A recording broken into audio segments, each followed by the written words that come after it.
Welcome. Today, you'll learn how to disable incoming call notifications in Gmail, updated for the latest Android experience. If those unexpected call pop-ups from Gmail are interrupting your day, follow along and take back control of your notifications.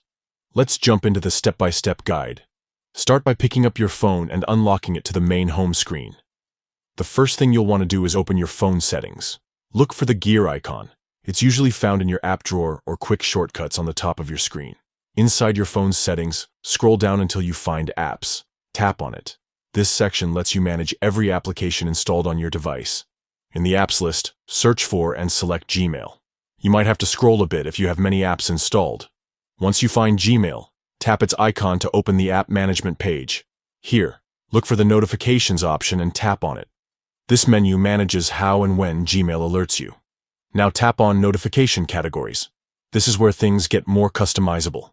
Android groups different notification types here, so you don't have to turn off everything, just what you want. Scroll down until you see the other section. Under this category, you'll find a setting labeled Incoming Calls. There will be a toggle switch next to it. That's your target. Simply toggle incoming calls off. You'll know it's off when the switch turns gray instead of blue or green. From now on, Gmail won't show those incoming call notifications that tend to be disruptive. Disabling just the incoming call notifications means you'll still receive important emails and alerts, but calls from Gmail or related Google services will no longer pop up unexpectedly. If you ever change your mind and want to re-enable this feature, just follow these same steps and toggle the switch back on. And that's all it takes. Enjoy a quieter Gmail experience and stay focused on what matters most to you throughout your day. Thanks for watching.